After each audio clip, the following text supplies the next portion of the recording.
We always tend to think that saving money requires this big life-changing moment, and social media doesn't really help with this. It's always this one hack that you're missing, or here is the secret to getting rich, and it's some elaborate plan. We always think we need this fancy investment strategy, but the truth is, the thing that actually moved the needle for me were the boring, unsexy moments. Like aggressively unsexy, like bringing my lunch to work, like making coffee at home, like saying no to alcohol when I didn't want to have it. I used to be so embarrassed about being frugal. For example, if I bought my lunch to work, I would get weird looks from my colleagues if I tried to heat something up in the microwave. But you know what? I would rather be like that than potentially get myself into debt trying to keep up with appearances or feeling embarrassed about my financial circumstances. To give you guys some context, I moved out this year. Prior to that, I was living at home for the last 2 years and I was trying to save every single penny. And I was getting judged so heavily online. One, for living at home, of course. We all know that that's a pain point for a lot of people. But number two, the fact that I was frugal while living at home, somehow it just got to people. But my mindset was, I'm going to try and save as much as I possibly can while I'm in that circumstance, because I literally need to make the most of this. This is the most disposable income I'll ever have in my life. So I'm not going to waste it on loads of holidays or going partying. I need to save that, build myself like almost an FU fund so that when I move out, like that can actually, you know, one, support me, number two, grow wealth in the background, and number two, I can actually build the habits so that when I start earning more, because now I've like doubled and tripled my income, I won't be tempted to spend it all because I've built that discipline. But I want to make it very clear that being frugal is not depriving yourself. The person that likes saving money or saves money effortlessly isn't restricting themselves, they're not punishing themselves, they just have different values. Therefore, if you're on this journey, it may not feel like the most attractive, aesthetic lifestyle that you could possibly have, but the point is you're compounding this so that later on in life, you can have the things that you want. You can buy that house, you can retire early, you can have a career break, like you could do all of those things because you've done something now. People don't like that. They don't like delayed gratification.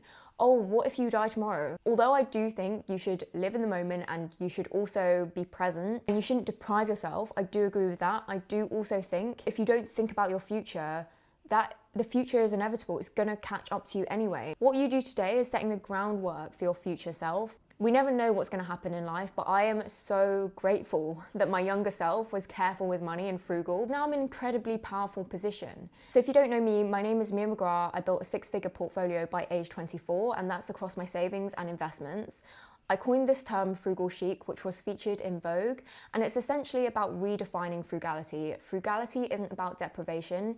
It's about being intentional. You can still live a luxurious life without spending lots of money.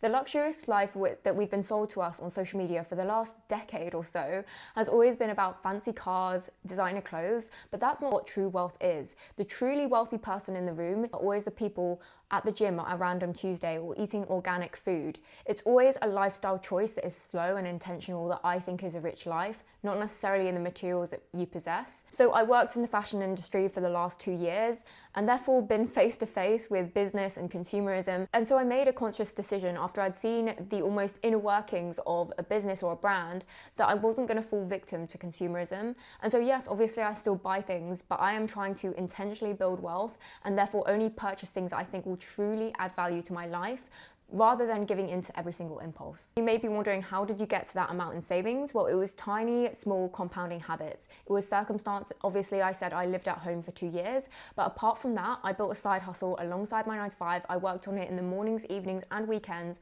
and it has now become my full-time job. It all came from tiny habits I built every single day. We're gonna go through the 10 unsexy money moves I made to get to 6 figures by age 24. Number 1 is cooking all of my food from scratch. I make a real point to be healthy, even though I am frugal. I think when you hear the word frugal, you automatically think instant noodles or, you know, beans on toast. That is not the point. The point is I like to get the most nutrition and the most value for my money. So I will try to shop whole foods. So I try to avoid ultra-processed foods. This includes snacks. This includes pre-cut or pre-packaged foods. This includes ready meals. I would much rather buy all ingredients. I read a book called Ultra-Processed People, and it really opened my eyes to processed foods and how it's all a massive game to make the rich richer and they don't really care. And as long as that food is palatable and addictive, like they're just gonna keep pumping it out. And I just don't wanna fall victim to that. So I am not buying any Doritos, any fizzy drinks. I keep my food very simple and I make everything from scratch. I don't buy frozen chips. I will just buy potatoes, cut them up and make them in the air fryer myself. I don't buy teriyaki sauce. I'd rather just mix honey and soy sauce. This is gonna make no sense because I'm actually not a fussy eater. If I go to an event, I meet up with my friends, I go to a picnic, I'm gonna eat everything. I don't care. But when I'm cooking for myself and as part of a routine, I try not to fall victim into buying all of these different things. Number two, I invest consistently in boring index funds.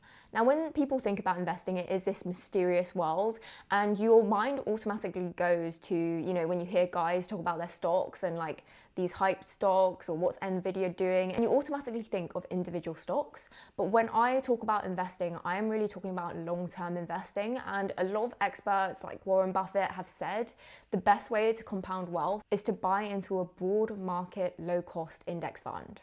What is that in English? Well, essentially, an index is just a list. So if you take the S&P 500, for example, that's the top 500 companies in the US. So when you buy into that fund, you're essentially just buying into all of those companies all at once. It's a way to diversify or spread out your risk. It's not as sexy and it's not as fun as buying them individually. When you buy them individually, you could do a load of research, you can look at the charts, you can talk with your friends about it, but when you're buying the S&P 500, you can of course talk about the performance, but it's really something that you just set and forget, and that is boring, but it works. And the reason why it's so overdone and the reason why people are tired of hearing about it is because it works. Now, I'm not saying there's guarantees. Let's just be very clear there, and this is not financial advice. You have to definitely look into different investment options to see what works for you. I would say that diversified index funds are something that you could consider if you're starting your investing journey. Number three, living at home. Now, this is a contentious topic because not everyone has the privilege of being able to live at home after university. Or they do, but they want to pursue a career outside of that town or city. A lot of people that get very angry about this topic, so if you're one of those people, you don't have to watch this video. Living at home is such a privilege, it's such a luxury, and I did it for 2 years after university. I also did it in my placement year. So I went to university in Nottingham and I came back home to London. And yeah, I know what you're thinking. Living at home in London is literally the cheat code. But I did not ignore this circumstance. I did not ignore this privilege. I made the most of this. This was my head start in my savings journey. And essentially what I did is I saved what I would have spent on rent and bills. Because if you think about it, that money shouldn't exist. If you had to rent, that money just would be gone. And therefore, I think it's quite a good idea to save it. Of course, there's lots of people in different circumstances. I am gonna get so many comments saying, what if I'm a carer, or what if I'm in this circumstance? This is not going to apply to everyone. This is simply just if you can relate, you can relate. When you're living at home, my main advice would be to make the most of the food. Don't get takeaways if your mum is making you dinner. Make a sandwich at home and take that to work. Make the most of it and don't spend all of that money on holidays, going out. Think about it. There are so many people that would die to have the ability to be able to save that money. And so therefore it's quite important to make the most of that privilege. And yes, it is unsexy. I felt so embarrassed for living at home. Like, a lot of my friends had their own independent lives and I felt like I was a step behind. But really, it can be the thing that can get you ahead financially at the start. Number four, wearing the same outfit every day, aka being a chronic outfit repeater. Now, I actually think this is boring, but a good thing. And that's so important, not just from a monetary perspective, but also from a decision perspective and a time thing. Because if you think about it, it's decision fatigue. When you have too many choices in the day, you end up just getting so overwhelmed by the end of it. I don't want my outfit to be this massive decision. I want to know exactly what I'm going to wear, and therefore I wear basically the same thing. Obviously I have different variations, but I love, for example, a bootcut jean. I love a tight fitting top, and then I love a wool coat. Like, that is my signature look. And I will be re-wearing that combination of things because number one, it builds personal style. Number two, it means I don't shop. Like, I barely buy clothes. When I do, I know exactly what suits me. So the way to do this is to, one, stop shopping, maybe go on a no buy or a low buy, because just seeing what you already own help you identify what your personal style is. Do a declutter, figure out what's not serving you anymore, and that only serves to highlight the things that you do value. Now, you may be thinking, Mia, isn't this just normal? Is it normal to wear the same thing every day? Look, when you work in fashion, it is not so normal. And when you're, online constantly, it's not so normal because you'll see influencers or people like turning up to events in a different outfit. And then you then feel pressure to have a different outfit for every day of your holiday for an event. But it's just not realistic. I think we should be re-wearing our favorite pieces. It's almost like a lot of people have a Sunday best mentality, that they'll save their best things for a special occasion. No, wear your nice things every day. Number 5, making your coffee at home. I really don't get the hype of buying coffee out every single day. I get if you're really busy, you're out and about, like, you know, it's only £5 here and there. But let's say a coffee costs £3.50 and you buy one every single day of the year, that's £1,277. That's money that you could be putting in your savings and investments, your stocks and shares ISA, and that's not me trying to dissuade you from doing something you enjoy. If the one thing that brings you joy is getting a coffee out every single day, by all means. But it's more about rethinking what we actually value. I think some of these purchases that we make every day that are little, under £5, we think, yeah, that's just £3 there, £2 there. No, they add up by year. And so I'd really recommend investing in a coffee machine or having some kind of system at home. I actually have been recently looking into a coffee pour over after staying at Unplugged Cabins. They had one, and I am so Gen Z because I did not know these existed, and I know so many people are going to be making fun of me for that. I really like this because you can just put the coffee grounds in and add water. To me, that is the least, I'm very lazy and I like the most low maintenance thing. I don't want to be having to like grind the beans or anything. So I would really recommend trying that if you are like me and you can't be bothered to do the whole coffee machine thing. Number 6, another unsexy money move is driving an old car, driving an old banger. So this is gonna make no sense because I don't actually drive, but if I did, I would definitely be buying a secondhand car. Cars, as we know, any financially literate girly knows this, they are a depreciating asset. As soon as you drive it out of the showroom, it's going to lose value. So is there any point in buying a new car these days? Particularly a car on finance. I would much prefer to buy a car outright secondhand. Cars in general are just a money pit. Think about the MOT, the insurance, petrol, repairs, like it just adds up. But I know people are gonna say, well, not everyone lives in a walkable city. In that instance, totally makes sense to have a car. But for me, I'd much rather splurge on rent than live further out and try and have to pay for a car. Number 7, paying off your credit card in full, on time, not using Klarna or any buy now, pay later services, because these are so insidious. You think, well, you know, if I can split the payment into £30 a month, then it makes it easier. But that little gesture can just add up, and then soon it's, oh, you owe £150 a month for things that you bought 7 months ago. I totally advocate for using a credit card responsibly because you can rack up points, you can get cash back, you can get protection under Section 75 of the Consumer Credit Act. If you are quite a savvy and responsible person, this can be a great idea. But it doesn't feel very sexy to do that. It feels sexy to just, you know, be a bit reckless, spend on what I want, but it's the boring moments like paying off your credit card on time that really help you compound wealth. Number 8 is by shopping secondhand. Now, we all know this has become trendy in the last few years. It's now cool to say you shop on Vinted, but I remember back at university when I'd get all of my clothes from a charity shop and people thought I was weird. So, you know what? I don't actually think shopping secondhand is that sexy. I mean, I think it's sexy, but overall it's not really still seen that way. So I think the smartest thing that you can do is any purchase you make, look for it secondhand first. This is a rule of thumb that I'd never deviate from. If I want something, I'm looking on Vinted, I'm looking on eBay, because you can literally find people that have got that as a present and then are just selling it for half the price. There are a lot of people that are like, ooh, buying secondhand clothes is gross. I've got a question for you. Do you find it gross when you stay in a hotel and those sheets have been used by other people? No. So buying secondhand clothing is not gross and it's actually quite cool. 9, saying no to experiences that don't align with me. Saying no feels so wrong, like it goes against every cell in my body. I wish I could say yes to everything because I am a people pleaser. But you know what? I'm a proud people pleaser because I actually think it's got me where I am today by just being an open person to many different circumstances. But what I will say is something that I'm learning this year is trying to say no more often. And saying no feels boring.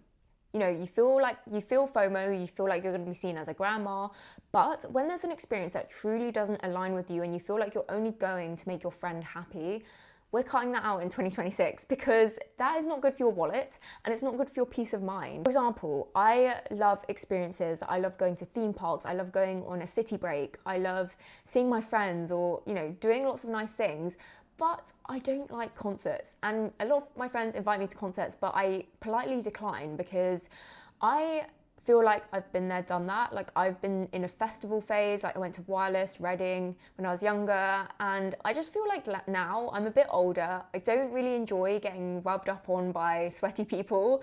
I would much rather just catch up with my friends in a different setting, and that may make me boring. I don't care about being seen as cool now. I'd much rather do things that align with me. It feels more prevalent now that I'm working for myself, because if I stay up past 3 p.m. partying or doing this, you know, if you're working 9 to 5, you can just pull up there hungover and just do your job and, you know, oh, soon it's the weekend. But when you're self-employed, everything is dependent on you.